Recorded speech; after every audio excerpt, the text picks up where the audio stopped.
Hello, my name's Gareth and welcome back to Channel England Football. I know, first thing I want to do is apologise for not uploading in the past month and a half. I missed the last round of fixtures, which I apologise for. I really wanted to upload, but I've had quite a lot of work done on my house, which meant I just didn't physically have the space anywhere to record. It was quite a big renovation, still ongoing. Also work commitments and a few personal issues that I've had to resolve, but so is the life of an amateur YouTube maker, so apologies for that. But I'm back now and I want to get straight into today's video where I'm going to be discussing 4 key areas that I think Southgate needs to look at and improve if England are going to have any sort of opportunity and chances of winning next year's World Cup. Also, obviously, we'll be coming on to these last 2 European qualifying games. I will be releasing a separate video on those. Look out for that.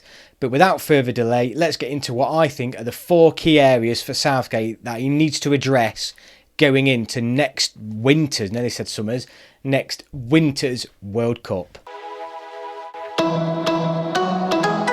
So welcome back to the channel and let's get straight into this one. So my first thing that I want to raise is, and I think it's going to be on everybody's mind at the moment, is Harry Kane and the form of Harry Kane in general. Really, if we're thinking about it, I know a lot of people will be talking about, obviously, the move that didn't happen to Manchester City. I know that's a big talk about him being out of sorts or out of form, should we say, this so far this season. However, I know he's only scored 1 Premier League goal this season, which in itself says a lot. But from an England fan point of view, we can sort of see that this has been brewing, actually. But it was there throughout the summer, even before anything really started to develop with this Manchester City move. And Harry Kane throughout the tournament at the Euros, let's be honest, was pretty... You know, he did score goals and important goals, but it was pretty disappointing, wasn't it? It certainly wasn't the same type of performance as we had at the World Cup. The big problem at the minute with Harry Kane is that he tends to go missing, doesn't he? And when he isn't going missing and he is picking up the ball, he's tending to drop too deep and pick it up in places where essentially nobody wants him to be, whether that's, you know, us as fans, his manager, or even his teammates, because he's not in the right areas to be scoring goals. He seems to be lacking fitness. He just seems a yard or 2 off the pace consistently. I know that was one of my key criticisms of Kane during the summer, and I think rightly so, and I think that's carried on now going into this Premier League season. But the big thing really for Kane is, you know, how long can Southgate keep him in the squad? Now, there's no doubting Harry Kane's talent. No, you know, I'm not here to doubt Harry Kane's talent. But form, we have to pick players on form. It's long been an argument and a complaint, if you like, against previous English managers picking names and not form. When you're looking at players like Calvert-Lewin, even Tammy Abraham, who seems to have been rejuvenating his career out in Roma. You've got Bamford, you've got obviously Mason Greenwood, you've got Ivan Toney now, you've got Ollie Watkins, you've got obviously Callum Wilson, Danny Ings. There's a lot of players in here. But these players, you know, a lot of those players are scoring goals and playing good football, and Kane essentially isn't at the minute. Now, we all know Southgate likes to be loyal to his players, and rightly so. You know, you don't drop Harry Kane unless there's a seriously good reason. But I think we're getting to a point now where there is a shout for Kane to be dropped. He hasn't been, particularly if we're looking at even the latest 2 England games where, you know, we haven't been the best. Harry Kane again was pretty much absent, and like I said, that this form carries on from what was at the Euros. What Southgate does with Kane is going to be a big thing moving forward. I mean, really for Southgate, he's going to be hoping he finds form and quick, because he's going to have a lot of people calling for him to be dropped. And you have to say rightly so. You cannot just pick players based on past performances. That does get you so far, but essentially, if we get to the end of December and he's still only a 1 or 2 Premier League goals, you're going to struggle, you know, to justify picking him, aren't you, for anything else moving forward? Not in terms of picking him in the squad, but certainly picking him in a starting 11. Some of these other players, you've got to be thinking they deserve their chance, they deserve their opportunity. You want to see the best playing English players in this country playing and starting for their country. So I will be one of those questioning whether Kane certainly should be starting.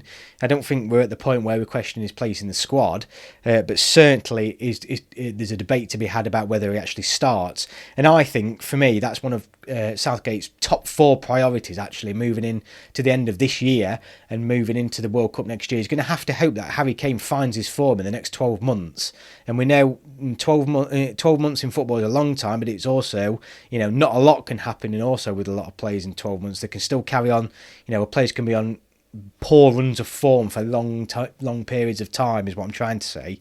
So Harry Kane is a big problem at the moment, particularly because he's been such a focal point. Not only that, if he doesn't find his form, where do those goals come from? Obviously we've got some amazing strikers, but are any of those strikers that I mentioned earlier anywhere near the same quality as a top form Harry Kane?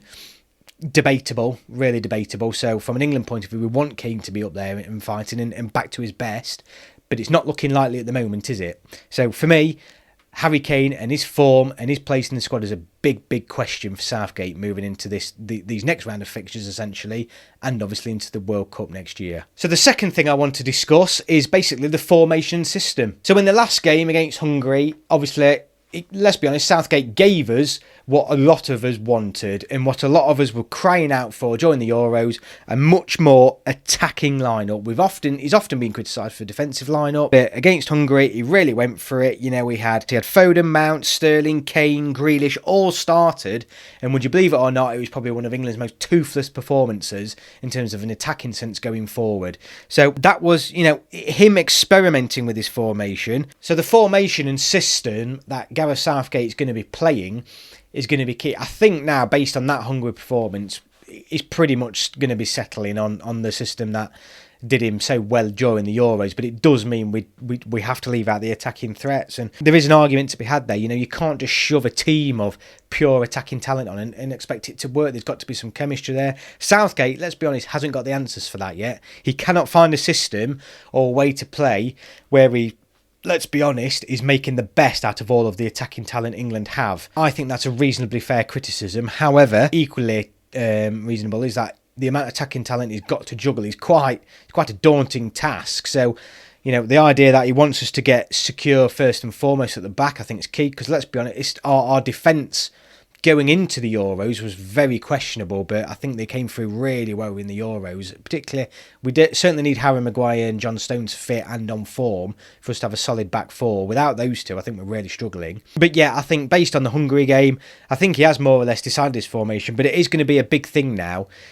Southgate has tried the attacking lineup and it didn't work, but it's still going to be an issue for him moving forward because there is such an abundance of attacking talent, and it's going to be hard to hold back from those cries for all these players to be starting or getting game time or to play the most ridiculous attacking lineup we can possibly play, because ultimately that's what English fans want to see. We just want to see all that attack, well, a lot of them do anyway, without much to the disregard of the defence. But I think Southgate needs to revert back to what we did so well at the Euros. We kept the ball well, we looked defensively tight and rely on individual pieces of brilliance and quality and allow those that are on the pitch and then swap them around to create that bit of magic and score the goals. But yeah, Southgate, it's another big problem for him to suss, the formation, the system, particularly because the squad is so strong now. Mason Greenwood, for example, hasn't even been picked in the past previous squads. You've got now Tammy Abraham, who's coming back onto form. You've got more right backs than you've almost got an entire squad to choose from. It's just attacking right backs, that is, as well. So it's just a ridiculous squad, and it's always going to be a challenge for Southgate moving forward to find a formation system that makes best use of all those talents, because there's a whole diverse range, and essentially it is going to mean that players do miss out. So I think that's something as England fans we're going to have to get used to and accept. Formation in the system is going to be a continuous headache for Southgate moving into the World Cup next year. So the third issue that Southgate has, which I've already actually mentioned on, is who plays at right back. So looking back to the Euros, he took four, didn't he? I know Trent Alexander-Arnold didn't end up going, but he chose Reece James, Trippier, Walker and Trent Alexander-Arnold. He did pull out, obviously, Trent, and that was that. But he tends to prefer Walker and Trippier, but let's be honest, James at the minute is on probably the best right back in the world at the moment. His form is absolutely phenomenal. Trent Alexander-Arnold is, again, an absolute quality player and almost walked into any other squad.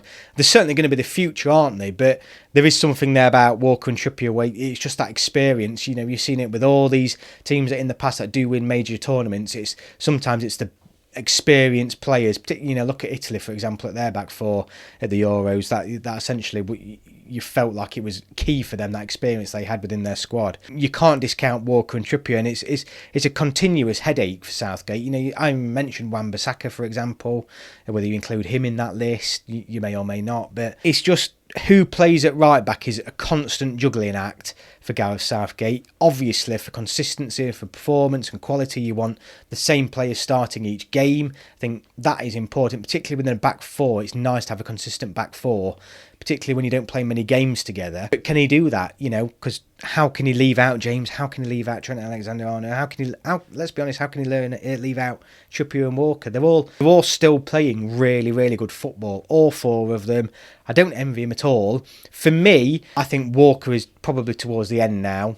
I think passing wise, there's a few times when he's a bit dodgy on the ball, but he is defensively solid. But I think for me moving forward, I think we're going to have to start to trust James and Trent Alexander-Arnold to come in, and one of those claims that spot. At the minute, you can't look past James because he's absolutely on fire. But who knows? It's a tough decision for Southgate, and it's one he's going to have to get right, and a decision he's going to stick with, ready in time for next year's World Cup. So we've got that solid back four. And finally, one of the last things that I want to raise, the fourth point really, is England holding on to leads, particularly against opposition that come onto them. So England's last 6 games, including the Euro final, England have failed to keep a clean sheet when holding out. Basically, of these last 6 games, we've played Italy, Hungary twice, Andorra twice, and Poland, and only kept a clean sheet against Andorra and Hungary.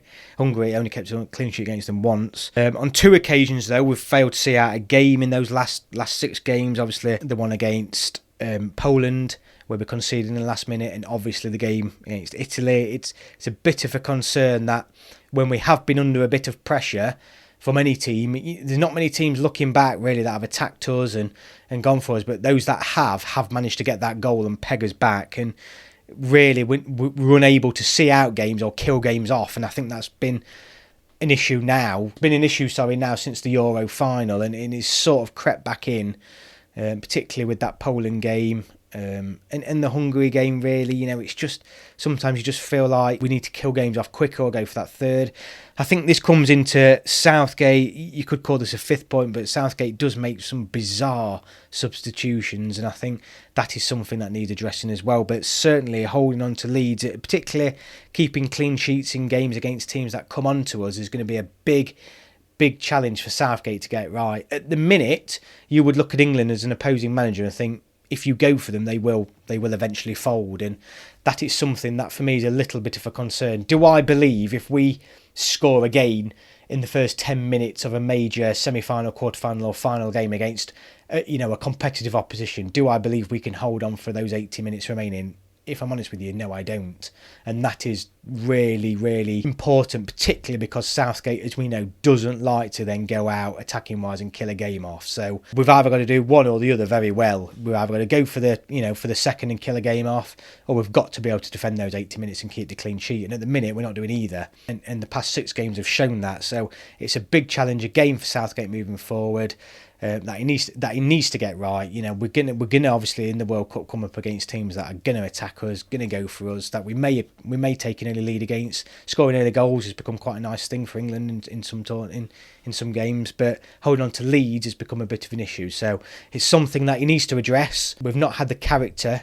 Or sometimes Southgate's been reactive rather than proactive in his substitutions to make sure that we don't concede that goal, or we haven't pushed for the second. So that's something I want to see Southgate address moving forward. So next time we take an early lead against a big team in a big game, I want to see Southgate, on the front foot a little bit more, rather than almost just sitting back until we concede and then it's a bit late when we start making bizarre subs. So I think for me, holding on to leads is the 4th and final point that I think Southgate needs to address going into next year's World Cup. So just to recap those 4 points then, so it's Harry Kane, his performances and how he's going to, build up towards next World Cup, and whether he keeps his place in the team, the formation, the system that Southgate wants to play, or we are capable of playing, but then trying to incorporate all those attacking talents. I think he's going to stick with his defensive formation and system moving forward, particularly from the Hungary game, but it's always going to be an issue for him given the amount of attacking talent he's got, and there's always going to be pressure on him to try and experiment a more attacking lineup. So Harry Kane and the formation and system are key things we need to address. And the 3rd and 4th points are who plays at right back long term.